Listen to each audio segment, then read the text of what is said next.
Why older guys over the age of 50 plus are still dominating in 2023. And I'm not even exaggerating when I say that. I mean, really, we still are, right? And there should be no reason for this, FYI. Because typically, in previous generations, usually by the time the dude reaches his 50s, he's not really relevant anymore, right? He's kind of just outdated, out of style, no longer cool, because the younger generation has stepped up. And that has definitely happened with women, right? With the female gender, right? It continues to happen where the younger generation of women in their 20s, right, or the ones that come into their their late teens, early 20s, they take the place of those like aging older women who are still unmarried and trying to compete on the dating apps or in the clubs, right? I mean, it just looks really, really pathetic too, because you have these much younger, much hotter, much more fertile young women just annihilating these older ladies, right? So this hasn't happened with females. It's only happened with men, right? But the reason why it hasn't happened with females, with their gender, is because their social value is almost entirely tied to their youth, physical attractiveness, and their ability to bear children, right? Whereas for men, our social value is really mostly tied to our financial resources, life experience, worldly knowledge, and all that, right? That's really where we are able to contribute to society the most. This is why we get kind of more valued as we get older. But I mean, especially right now, it's a weird time to be living in history, because I've never seen so many guys who are over the age of 50 still out there just dominating, right? I mean, look at Trump, for example. Trump's, like 30 years older than me practically, right? I mean, he's like 70, in his late 70s. He's older than my dad. Trump is older than my dad. And he's out there still dominating, super relevant, always in the news, always taking over the media. People can't get enough of him. You have him on your program, your ratings just shoot through the roof. I mean, right now, like, CNN viewers are losing their minds because they're having like a town hall featuring Trump in it, and obviously the reason they're doing that is because they know it's just gonna just boost their ratings, right? But I mean, how is it that you're having this like 78-year-old dude on your program, just bringing all this attention to your network? It's because he's obviously still relevant, right? But I mean, and I could pick any area of pop culture or politics or you name it, where older guys over 50 are still dominating. And there hasn't really been enough. Maybe there might be been one, like there might be like one or two out there, but there hasn't been enough. How could I word this? Enough younger guys who are making an impact in the world to overshadow older dudes and make them irrelevant, right? Because it's usually the younger generation that, within time, makes you obsolete, right? It's like, oh, that person's just now irrelevant and obsolete. You're just from a different time. You're from a different generation. You don't understand what's going on now. I mean, you would just be rendered obsolete. Whereas we're not, right? We're still here. You dudes over the age of 50, and still dominating our industries, right? Still dominating in society. Whereas younger guys should have taken over by now. And I have always said the reason for that is mostly because the younger generation of men, not women, but the younger generation of men are not being encouraged to do anything with their lives. They're not being encouraged to step up. They're not being encouraged to dream. They're not being encouraged to aspire to become bigger, better, stronger versions of themselves. No, instead they're being told to sit down. They're being told to shut their traps, and they're being told to stay quiet, right?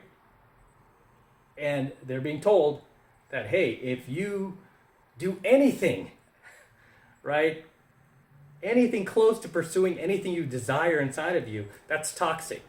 That's toxic. Don't you know that? That's toxic. That's not allowed anymore. You know what year it is? It's the current year. It's the current year, right? They're being fed this malarkey. Whereas guys who are over the age of 50, we don't buy into this, into any of these narratives that are popular today. I mean, I just did a coaching video on this, how it's almost impossible to brainwash guys over the age of 50. It's really hard to brainwash like a Gen Xer, because we were pretty much raised to think for ourselves, right? To have our own thoughts, our own ideas, our own likes and dislikes. We were encouraged to think for ourselves and not follow the pack. We were encouraged, like, hey, be an individual, right? Be yourself, and we were encouraged to embrace that. Whereas kids today are not, they're being discouraged from doing that. Instead, they're being encouraged to follow the pack, to follow the current narrative, whatever the popular thing is. They're being encouraged, like, oh, you better embrace that with all, with both arms, and you better protect it and defend it. And anybody says anything different, man, punch them in the face. I mean, they're being told to get violent even, right? Not even to like have an open debate and an open discussion, just straight up get violent, like, even though they have no facts to back up why they're so passionate about this, ideology that they're being told to follow. Right? There's just no rhyme or reason for that. But for older dudes over 50, I mean, we're really the last, I want to say, merit-based generation, right? Where we didn't just get trophies because we signed up for the baseball team or, whatever it was. We entered the karate tournament. They didn't just give us a trophy. We had to go out there and practice and get good enough and get strong enough to win something. So we bring home something, some kind of trophy, right? And if you didn't win, then you went down with you left with your head down, and then you would try harder and you would come back and try to win something again and again and again. And then, at some point you would realize, okay, maybe this isn't for me. Maybe I need to try something else where, something that I can be really good at, right? But we were taught to just follow what's in here, right? Follow what's in our heart. Like, we were encouraged to really ask those questions, like, what is it that I really like to do? What do I have a passion for? What can I do and never get bored doing? I remember a popular question like teachers would pose on us as students back in the day. They would say, okay, if you had $1 million, because back then $1 million was a whole lot of money. I mean, these days, it really isn't that much. I mean, I've said, like, on a lot of my social media, like, I'm self-made millionaire and all that, but you know how much property costs in California where I am? I mean, even the Bay Area where I grew up, like, you go to a suburb outside the Bay Area, like Foster City, you know how much homes go for there? $3 million.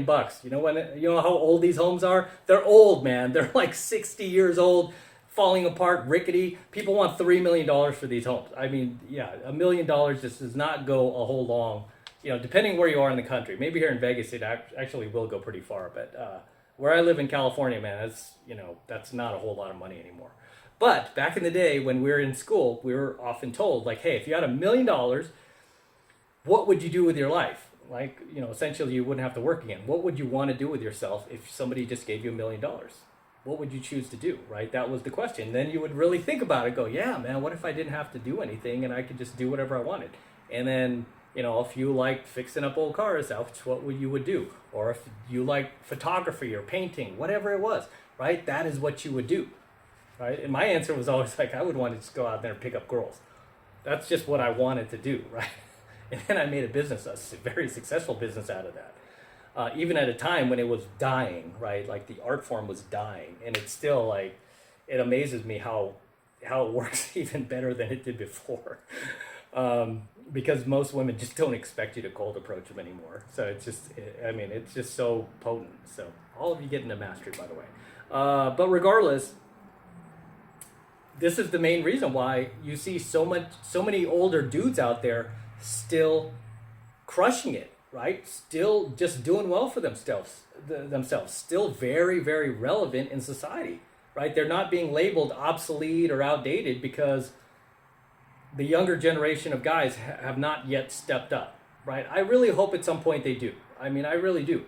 Because, as a 50-year-old dude, I mean, I can't do this forever. You can't do this forever. Sooner or later, we got to hand over the reins. it would be nice if they stepped up. I don't want to hand over the reins to some chick, right? I mean, not in my industry, it wouldn't work, but yeah, I mean, these younger guys, they just need to step up, but they're not being encouraged to do that, are they? And they're not growing up. I mean, as I said, we were the last generation, Gen X, to grow up as part of this merit-based generation, right? In this merit-based environment where in order to win at anything, you actually had to be good, you had to be talented, or you had to get good, right? You had to become more talented at it.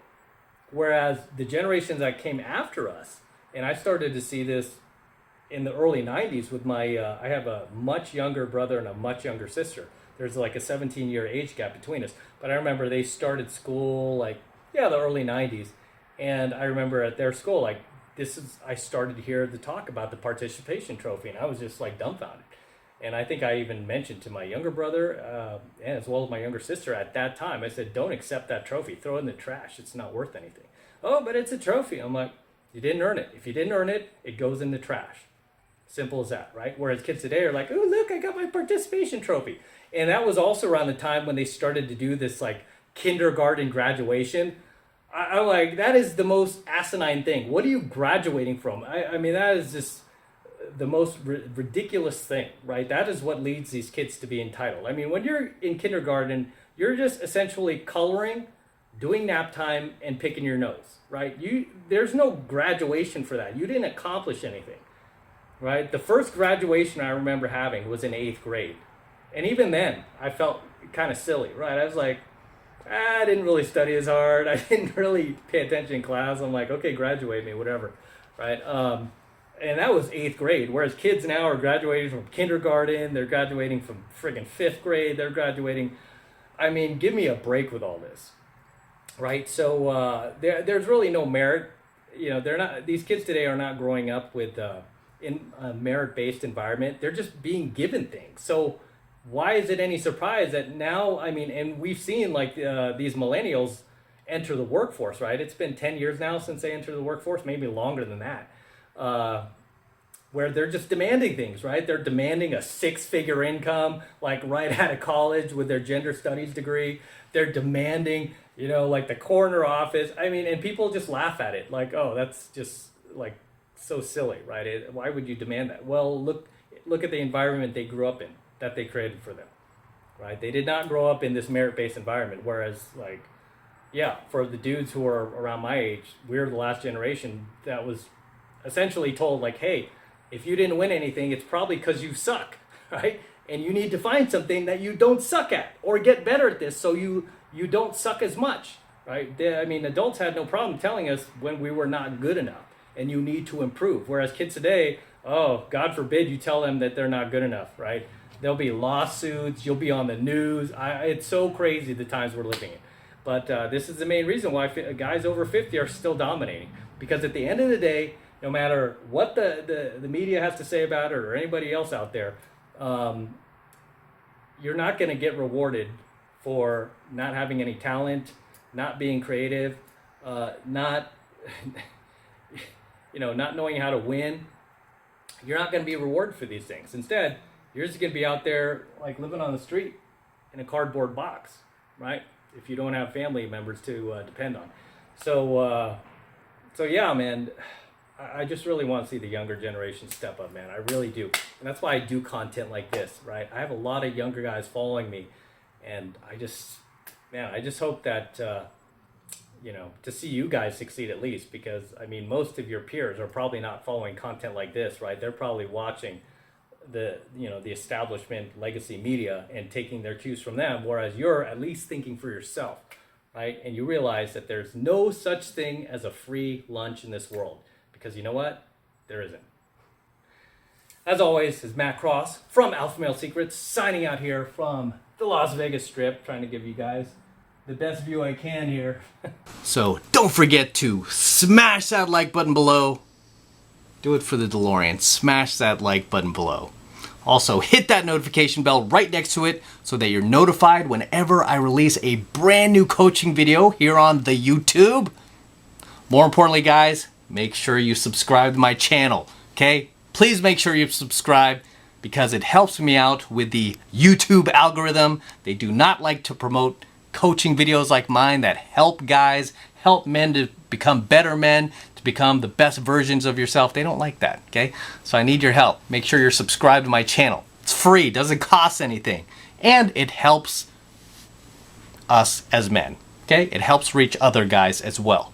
So you're doing a good thing by subscribing. And for you guys who want to support my work and all of this red pill, gold pill, and platinum pill content that I am teaching you even further, the best way to do that is by becoming a premium subscriber of my premium Alpha Male Secrets channel, which I am hosting on a private platform away from YouTube. And the reason I'm doing that is to protect my premium Alpha Male Secrets content from YouTube in the event they try to shut me down one day for trying to help men to be better men. Okay? So if you're a member of my premium Alpha Male Secrets channel and they shut us down, it won't matter. It'll be like nothing happened because you'll still have access to all of my premium Alpha Male Secrets content. And right now it's only $1 for the entire first month of premium Alpha Male Secrets content from me. And it's really easy to sign up. All you need to do is click that link below in my description box. It will take you over to my website where you can get signed up right now. It just takes 2 seconds.